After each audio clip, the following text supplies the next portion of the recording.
This is the Cubs POSTCAST, your instant game reaction for the Chicago Cubs. Part of the Locked On Podcast Network. Your team every day. What's up, everybody? Welcome into the Locked On Cubs POSTCAST here on the Locked On Cubs YouTube channel. Joe George here with you as the Cubs get the win 4-1 in their first game coming out of the All-Star break. Today's episode is brought to you by FanDuel. Right now, new customers can get $150 in bonus bets when your first $5 bet wins. Look, a lot to go through in this game. I mean, for the most part, it's easy peasy. Seiya Suzuki threw on home run. Nico Hoerner brings in the insurance, but Colin Rea had a solid day on the mound, avoided big-time damage. So we got all that to go through. A very strange seventh inning that the Cubs battled through where it felt like it could have got away from them a little bit, but Bullpen did their job there in the seventh, so lots to get into on the show today. You guys are always welcome into the show live here on YouTube, in the chat, also any social media platform at Joe George Radio, especially for those listening on audio, Apple, and Spotify. You can hit me up there on social media at any time. So, great way to start for the Cubs coming out of the All-Star break here. 4-1 win against the Boston Red Sox, a team that is surging. Colin Rea is on the mound, who has been really good over his last handful of starts, continues to be solid in this game. Dansby Swanson, we're going to start with Dansby. We're going to get to the locked on player of the game in a second. We got to start with Dansby Swanson, though, okay? The box score doesn't show it, but what a great day for Dansby Swanson at the plate without any results. 2 home runs missed by probably, like, what do you guys say? Like, what, a combined 3 feet? A Ian Happ home run also missed by a half a foot. In this game, Seiya Suzuki, warning track power. The Cubs all game long, really good contact throughout the game. The results don't necessarily show it in the box score, but hard hit balls. Even Matt Shaw, that line out that he had to Alex Bregman, he ripped that thing down the third base line. So lots of really good hard contact for the Cubs in this game. And look, you never know what you're going to see, right? We all know this. You coming out of the All-Star break, like, what are you going to get? What is Colin Rea going to look like? Great point from Mark here in the chat. Carson Kelly got robbed too. All these guys, hard contact, good pitching. And you just never know what you're going to see coming out of the All-Star game of just what do guys respond with a couple days off.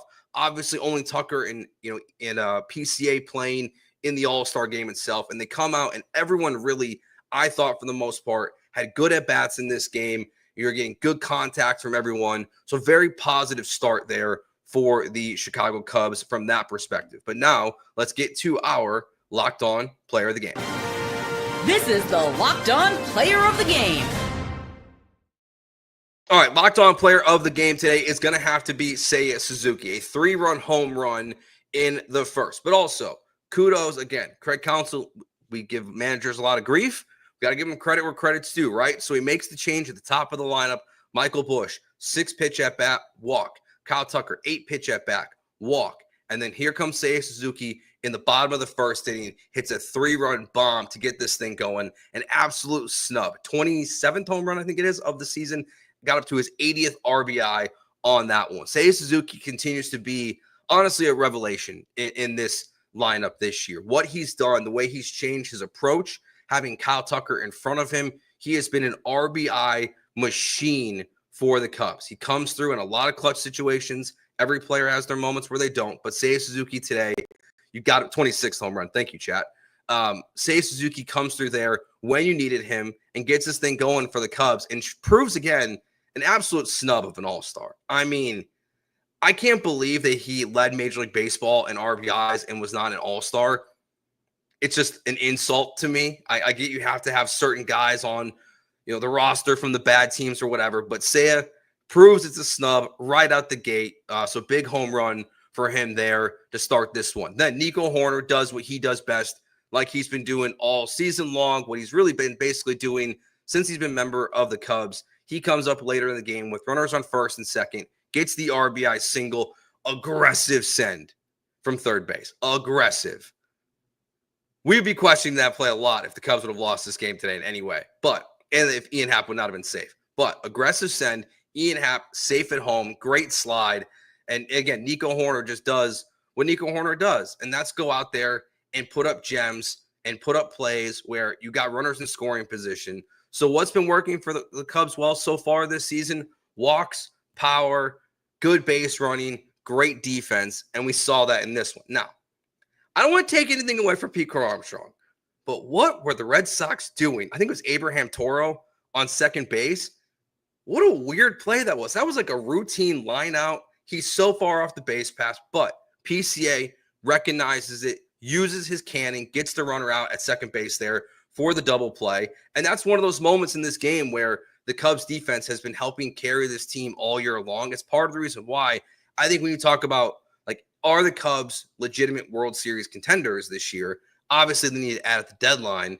But one of the big boxes you check for them is the defense, okay? You look at the defense that you have. You can trust that this team right now, even with Matt Shaw struggling at the plate, from first base to third base, every spot in the outfield, you're getting spectacular defense all over the place. I mean, every single guy on the Cubs roster right now, if they still did a top 10 on SportsCenter, the Cubs would have a chance to have it every single day from a different player. And again, Crow-Armstrong, great play, recognition that the runner's too far off the bag, big time, shows the arm. I loved how he talked about during the All-Star break or before the All-Star game. His favorite play was that throw out to third base against the Diamondbacks earlier in the season. So he shows off the gun and the baseball intelligence. So look, again, walks, bringing guys in like Nico Hoerner did, the power, good base running, great defense. All of that is a recipe for a Cubs victory, which they got today. All right, we'll get to your chat and your questions and comments here in the chat on the other side. Plus, we'll talk about what we saw from Colin Rea and the bullpen. All good things for the most part from those guys today. That's all coming up next year on the Locked On Cubs postcast on the Locked On Cubs YouTube channel. Summer sports are in full swing, and whether all about baseball under the lights, golf on the green, or high-stakes soccer action, FanDuel is the best way to make every game more exciting. You're already following the action, so why not make it a little more thrilling? With FanDuel, you can get on the game with your friends while your friends are getting sunburned on the beach. FanDuel, you can track your favorite matchups. The app refreshes daily for new promotions that you can see. You guys hear about them during the Cubs broadcast. New promotions that you can see. All of that you can find right there easily on the FanDuel app. So if you're new to FanDuel, new customers can bet just $5 and get $150 in bonus bets if your first $5 bet wins. Open the FanDuel app today or visit FanDuel.com to get started. All right, let's see questions and comments here in the chat. Yeah, a lot of talk about the trade deadline. I like this comment here from Mark here. Buy, yes, but buy smartly. Kind of feeling the same approach here for the Cubs at the deadline. I'm ready for it, though. Like I think we're all itching for it. We're all itching for that move, to be made right now. The way the Cubs are playing so well this season, 19 games above 500, in first place in the division, Look, one of two things is going to happen potentially over this weekend. You either could extend your lead versus Milwaukee in the division, or you could be, by the end of the weekend, you could be in first place in the National League because the Brewers and the Dodgers are playing the next 3 days. So good start to the second half. Now let's talk about what we saw from the pitching staff today. Colin Rea, look, there's some moments where it gets shaky, but he was good again in this game. You look at the box score for him in this one.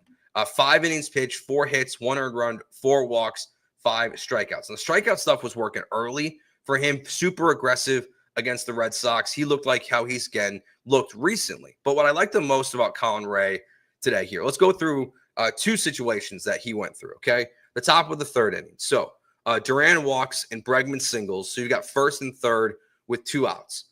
So really the Red Sox first chance to score runs in this game. Roman Anthony comes up, one of the Red Sox young phenoms, RBI double. So it's second and third with 2 outs. And at this point, the Cubs are up 3-1. Now, what happens next? This is a big turning point of a game, right?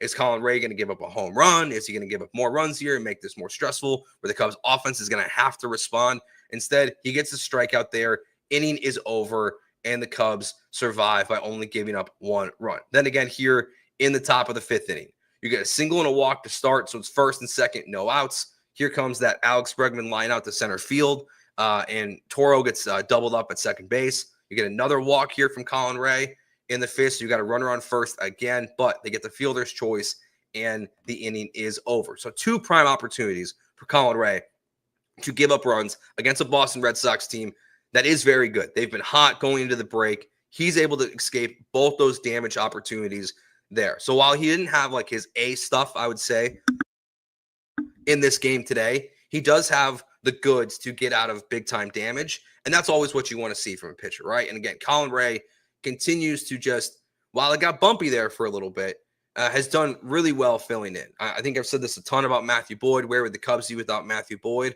I don't think it's to that extent with Colin Rea, but he has just, again, come in this year, filled that role so nicely that when the Cubs do add at the deadline, they're going to have some interesting decisions to make. If they had one starter, I know this is more for, Matt and Sam when they're doing their show, but I do wonder kind of who the odd man out of the rotation is. And Colin Rea is really making the argument to where it shouldn't be him in any situation because of the way he's pitched recently. So good performance from him there. Then the bullpen just comes in, ho-hum, been excellent all year, and they do their job. Caleb Thielbar, 2 strikeouts in his 3 outs that he got. Ryan Presley's inning is obviously very strange here, the 7th inning.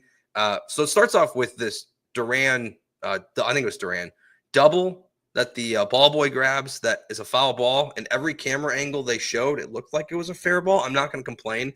So it was Rafaela. And then he gets the single anyway. And then Presley does his job, gets the grounder to Dansby, but they're kind of in a shift, so they're only able to get the runner at second. So he's trying to get out of the damage. A hard hit single after Presley gets squeezed on a bad call by the umpire. So it's first and second with 1 out.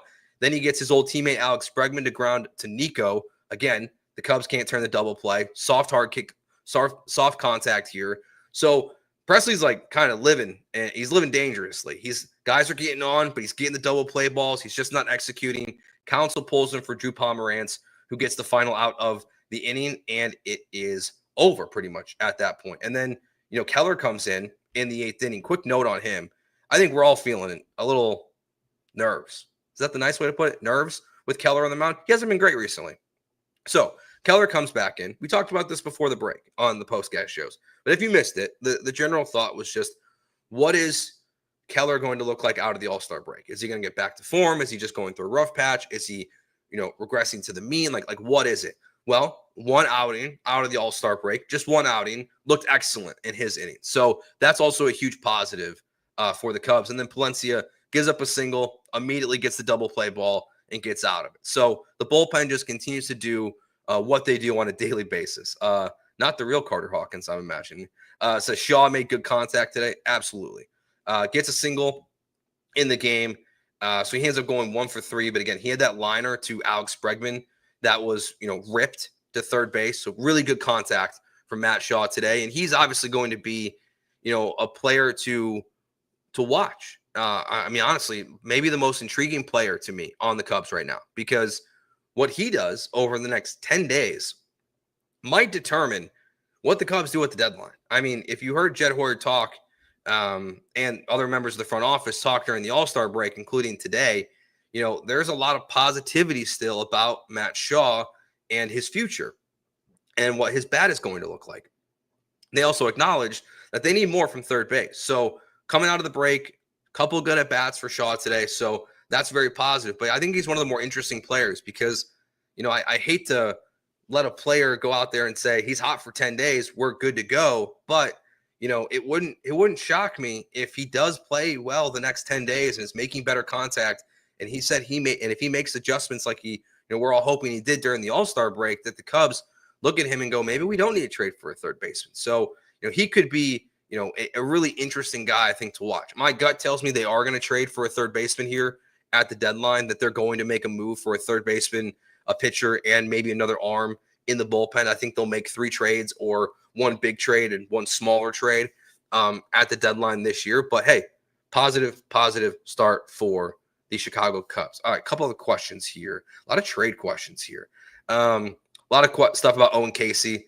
Look, I would do anything in my power not to trade Owen Casey unless you can put pen to paper with Kyle Tucker in the next 13 days, which I don't think is going to happen. But I would love to see Casey not get traded. I know if you read anything on The Athletic or anything like that about trade deadlines and rumors and speculation, he is the number 1 name mentioned in every trade by every anonymous source about guys that might get moved or the guy most likely to get moved. So I would prefer that to not happen at the deadline, but wouldn't shock me if he's moved either, I would say as well. Let's see. Anything else here in the chat? A suggestion here to trade for Rojas. I like that move. That'd be interesting. And have Swanson play third base. I don't think they'll do that. Swanson's going to be your shortstop, but I like the idea behind it. The Cubs could get creative, so we'll see. But want to know to start the second half of the season, or I guess the post-All-Star break part of the season for the Chicago Cubs. We'll be back tomorrow with another show tomorrow night as Game 2 of the Cubs and Red Sox series gets underway. Thank you for watching. Remember, you can find me on all social media platforms at Joe George Radio. Hit that subscribe button here on YouTube and find us anywhere you get your podcasts, Apple and Spotify, and check out the audio version of the show as well. Thanks for watching. We will talk to you tomorrow night. Peace.